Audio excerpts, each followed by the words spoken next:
Saskia Nugent. Welcome to Food Pantry Fine Dining. Today I'm actually going to be doing something really fun, and it is a little more multifaceted than some of the other stuff I've done, so we're going to move through it quickly, but I will explain what I'm doing. So today we are going to do pumpkin soup. Now, everyone has a different pumpkin soup that they've had in their lives. Everyone has a different angle. Some people have family recipes. The Open Door gave me some of the one pie pumpkin. All it is pumpkin puree, no sweetener in it whatsoever. And then what they also gave me was challenge butter. So this soup, I'm actually going to make a roux.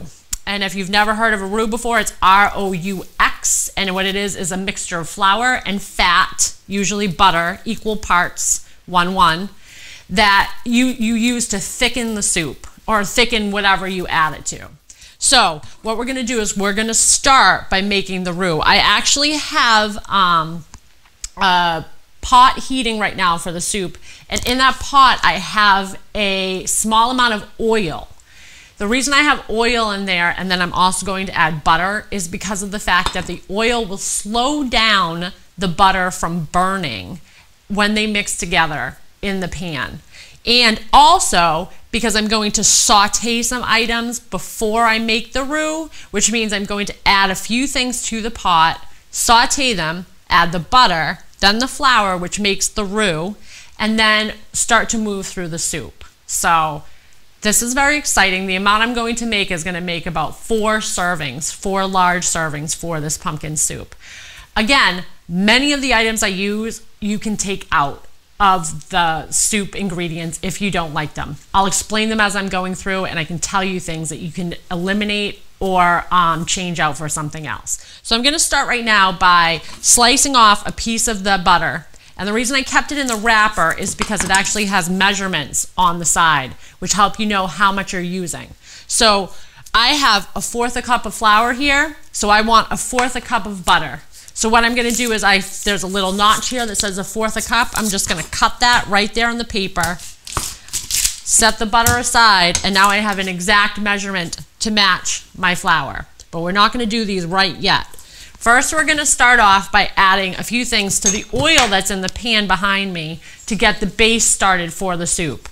Here I have shallots, which are purple onion, ginger, which I have chopped fine. If you're not a fan of ginger, you don't have to use it. Some people really don't like it at all. And then garlic, which also not necessary. In fact, none of these things are necessary to have in the soup, but I like it because it gives a nice base flavor that will kind of add to the taste of the soup as you eat it and add to the pumpkin, which it gives it a little bit more of a flavor profile, which some people, flavor profile means that you don't just get one flavor. You taste a lot of different things.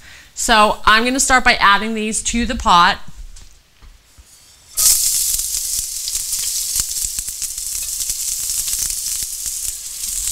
I'm going to give them a brief stir.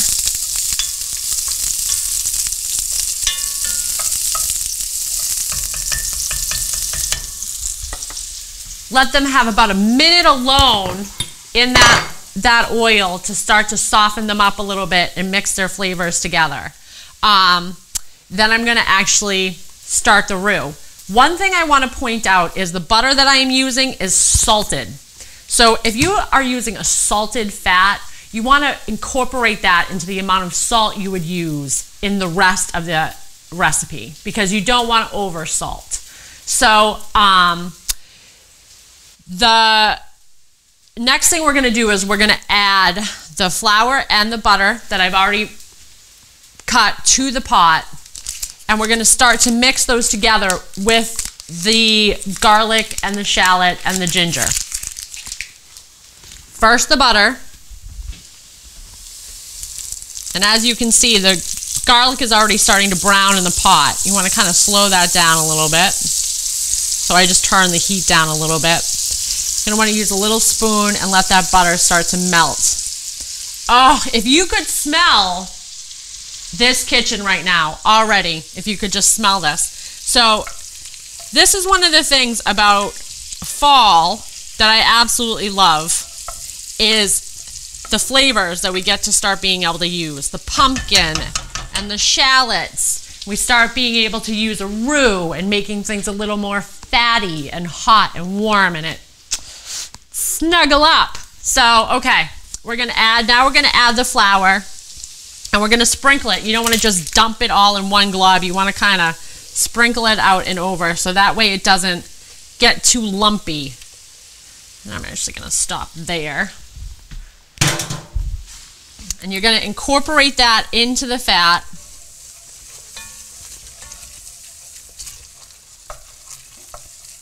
And what this does is it starts to cook the flour. And once you start to add things to this base, it slowly but surely thickens the soup. Oh, yes, perfect. Now to this, I'm going to add a small amount of fresh thyme. And I'm going to add my spices. Now, for spices, I've chosen just a little bit of nutmeg, a little bit of clove, and a little bit of curry powder, all very strong and should be used in small quantities, so not to overpower the soup, or you don't have to use it at all. So once those are added, I'm going to give this a stir.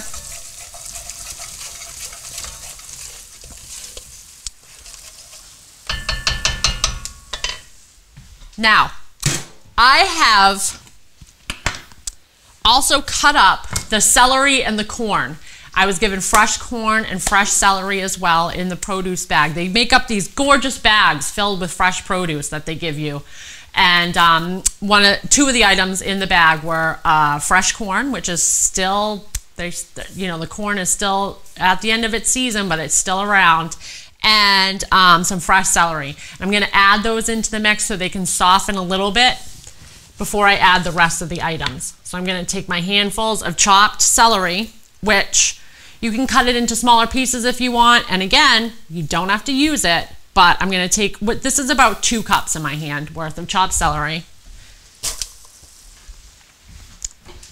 Same thing with the corn. And now this is probably about a cup of fresh corn that I've taken off the cob. I'm going to stir those in.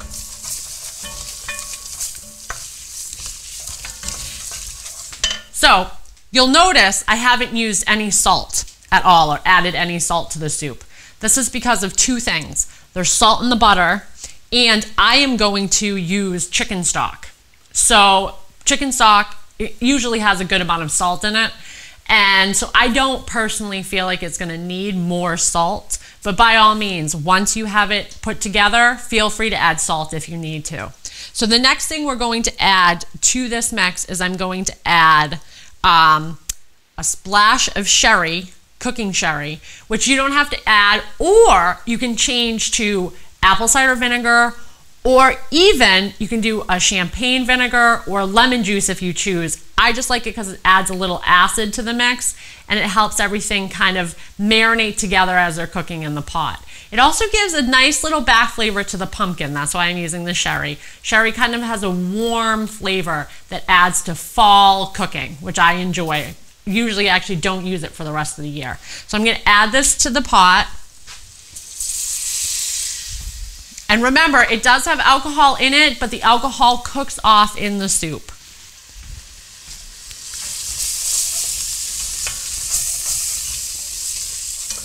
All right. Now we're going to add the pumpkin.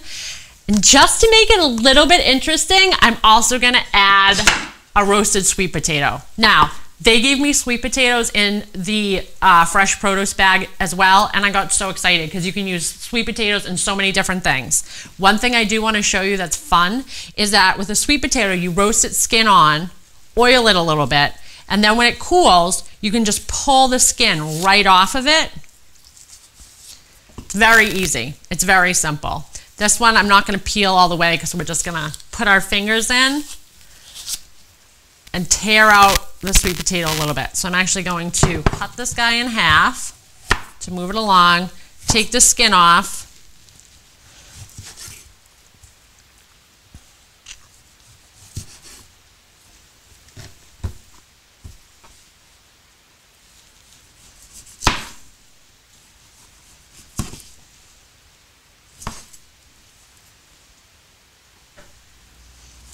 Now, one of the things that you're going to notice is that there's a lot of orange and gold. And what I love is that it matches this time of year when the leaves start to turn orange, gold, beautiful colors, the fall colors. Now, my plan is to mash the sweet potato once it starts to cook in with the pumpkin, so it's not going to stay chunky. It'll actually smooth out a little bit. But I'm going to squeeze it a little as I add it to the pot, just to give it that extra chance to break up a bit.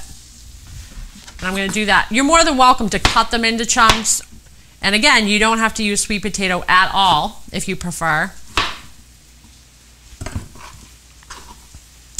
So this goes into the pot, and now the pumpkin, which I have already put into a measuring cup, which I'm using a cup of it from the can. A can is normally, say, 15 ounces. So, and a cup is 8 ounces. So I'm going to use 8 ounces, which is a cup. So you could probably get 2 servings if you were making double this batch of soup to make it for 8. What I'm making should serve about 4. Once that's in, now we're going to stir.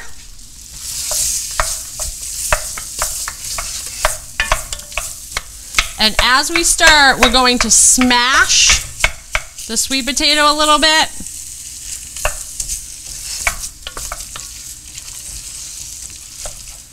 Okay, now we have our base and we've started to saute all the vegetables together. At this point, this is when we're going to add the chicken stock. Now what I've done is I've taken my chicken stock and I've added about 1.5 cups of water to it to let it start to thin out. If you were to buy chicken stock in a carton, it's the same concept. They've added the chicken stock base and then water to the carton and it's already thinned out. But this is how I choose to do mine. So at this point I'm adding 1.5 cups of water in the liquid, and then I use a tablespoon of chicken stock straight from the jar, which was just a base, so a chicken stock base. I'm adding that into the soup. And at this point, I'm going to turn up the heat on the soup, let it start to bubble. You'll actually end up adding more liquid to this soup, but I like to start in small amounts and build up.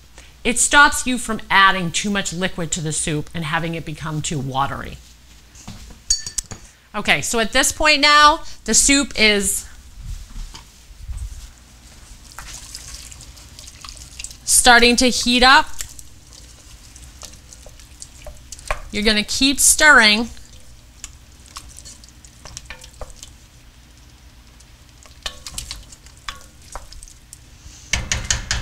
And you're going to keep adding liquid.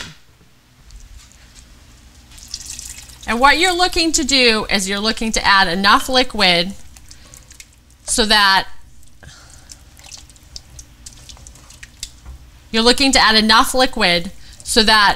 the soup starts to thin out a little bit, but because you want it to stay slightly thick, you're going to add it slowly. My thinking is that you will eventually need 4 cups of water. 4 cups of water, 1 tablespoon of chicken stock once you're done adding the liquid. And it's for the soup to come together.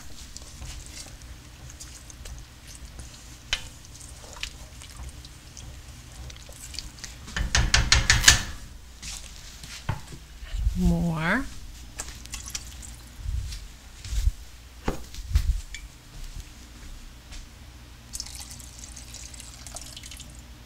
Okay.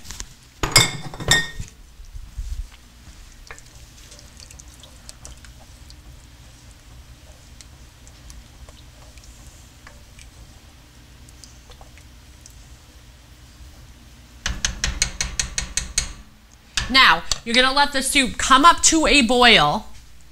You're going to let it boil for 1 minute.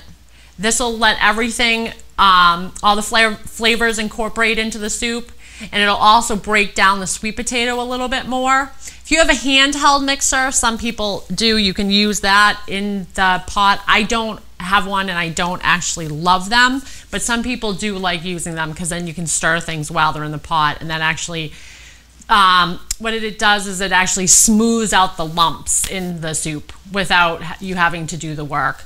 But in this case, we're going to just let the soup come to a boil. Then we're going to bring it down to a simmer. And at that point, we're going to shut it off because at this point, it's done. Now, what I would suggest is this is a soup that you would like to cook the day before and then reheat the next day. Reason being is it lets all those nice flavors come together overnight, and then when you reheat it up, it's actually, what it's done is it's settled. So now that the soup is boiling, I'm going to turn it down to low. I'm going to let it simmer.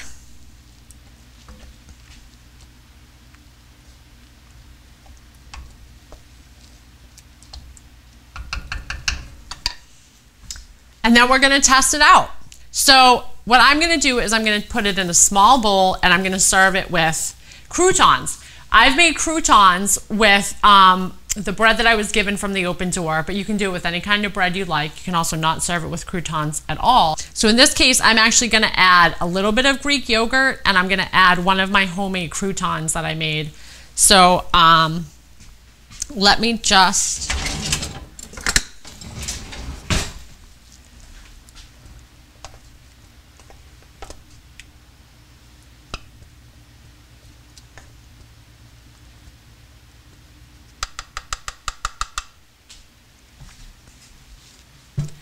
And now if you can look at it, if you can see the color of the soup, it's just this gorgeous yellow and orange soup. And voila, there we have it, pumpkin sweet potato soup.